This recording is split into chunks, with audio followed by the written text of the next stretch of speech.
Hey, welcome to Comfort Upholstery. Our newest project is going to be a custom-made banquette. The problem we're going to have is that this wonderful lumber from your local home improvement store is what I've got sitting around. And instead of going and buying some fresh stuff, I'm going to see if I can try to salvage this. The nice thing about being an upholsterer is that all of the wood that I use gets hidden inside the upholstery. It doesn't have to be pretty, but it does at least have to be straight. So, just as an experiment, I'm going to see if I can use my steamer to steam this wood and then press it flat again.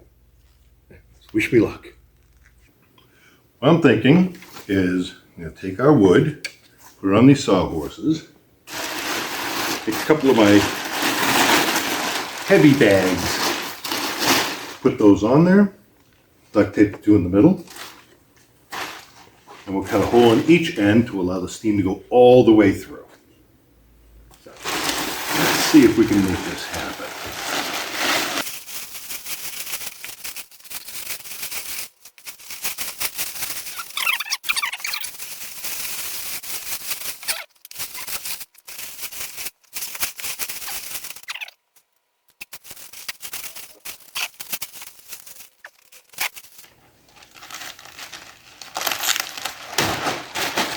Yeah, that's a lot of wishful thinking right there. And then to make sure the steam doesn't get stuck or stopped when it hits these sawhorses, just going to put a block of wood under it, right there, and over here so that it minimizes contact with this. Hopefully that'll allow as much steam as possible to move through. So, I got the steamer warming up. As soon as it's piping hot,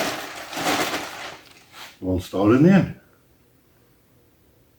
Okay, now that our steamer is hot, I'm going to come down here. I'm going to cut a hole in the end of the bag, big enough that I could put the steamer through. And then I'll tie it in place with some twine. Now the problem we can have with the steamer, and I got it burbling hot now, is if there's a low point in the hose like this, then it's going to collect water. Water will condense, it will collect there, and it'll back up the steamer and the steam will stop flowing. So I'm going to use my cart here to try to support the hose so that hopefully that won't be a problem. Over here, put that in like this, and then I'm just going to tie this so that the steam has only one way to go. Watch out, because that is hot.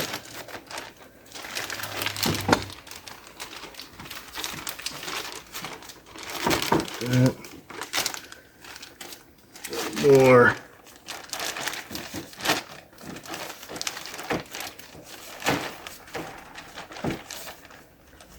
And that should do it. Now, in there a little bit better, and I'm going to want to try to remove the low spot in the hose by pulling it back like that. There.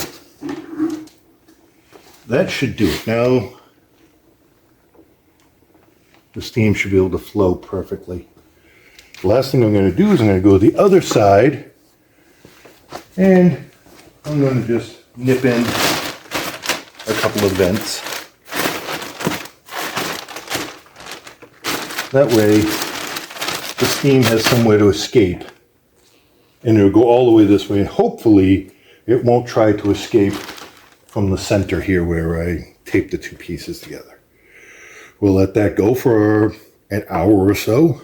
I'll make sure the water jug stays full, and then once the pieces hopefully have been softened a little bit, we can put them on the big metal table, and I can just pile it high with stuff to flatten it right out.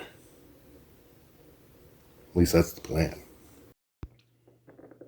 Okay, so we're about an hour into it, and what I've done is as time went by, I noticed the steam was not traveling all the way to the other end of the wood. So what I did was I just fed the hose into the bag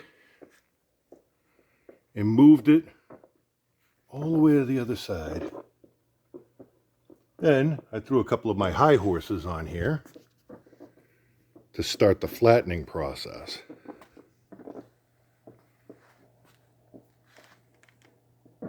Now at this point, I think it's time to see if we can press them. I'm going to put them on my steel table, and I'm going to put weights on it, probably just rolls of fabric, until we flatten it out completely. I might be able to get some clamps on there too. Let's see how the results are. Okay. As you can see, I put a couple of clamps on them. Got a couple of clamps on the other side. And I've thrown about, maybe 200 pounds of fabric on there. Hopefully that'll flatten it all out. I did not take the wood out of the bags. It's still in the bags. And hopefully that will get done what we want to get done. If it doesn't work, then I'll just go and buy some fresh lumber. If it does work, fantastic.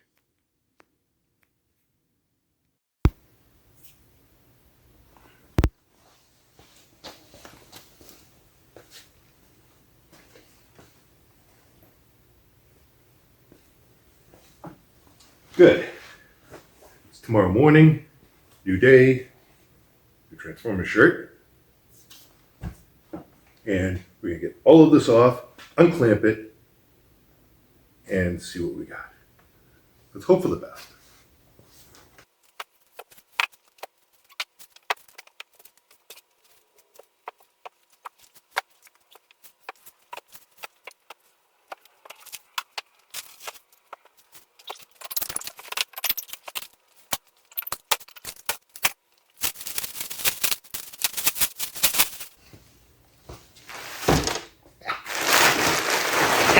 Look at that. This wood is nice and flat now.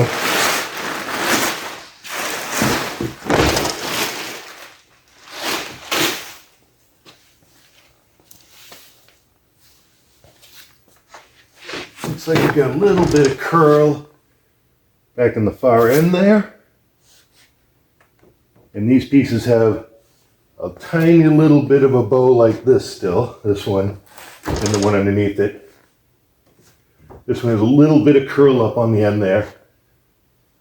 But we can work with this. This is great. What a great way to save lumber. Now I can use these pieces and I can make my customers banquette, and it's going to look so good. Here I put the boards back where they were when I started, so we can get a sort of before and after comparison, laying them in the exact same orientation as they were before. We could see that there was a huge difference on this side. This is where I started the steamer in the first place. Before, this was all the way up here somewhere. Now it's laying right down. This side, where I could only get the steamer about here through the other side. Obviously, I could have cut a hole in the other side and steamed this side again, and I'd probably get good results too. But even then, the difference is night and day. I mean, this is a big change. And this much warpage is not bad. Having a tiny bit of cup like this in the lumber can actually be a benefit when you're working with banquettes, because you want it to sit flat on a surface. And having just a little bit of a curl in it means that when you put the wood down like this, and then you put the weight of a piece of cushion on there, it sits flat like so. You put that down, and this bit of cup that's in it will actually make everything push. It pushes this side down, pushes that side down, when weight is introduced in the center. Especially with this piece is actually going to go against the wall. So I'm going to have little brackets up on the edges here. And once I put that in there, and it holds this, here, here, and there, the bow, the cup, will actually make this side push into the wall and keep all of this flush. So the little bit of bow that's still in here is not an issue whatsoever. And as we've seen, so how good the effect was on that side where it got all of the direct steam, I could easily just go and steam this side down a little more and pull the curl out of it. All in all, I'd say the experiment was a big success. And it's nice to know that I've got another tool in my tool belt to create the best stuff that I can for my customers. So now it's just time to turn this wood into something beautiful for my customer. So let's go take care of that.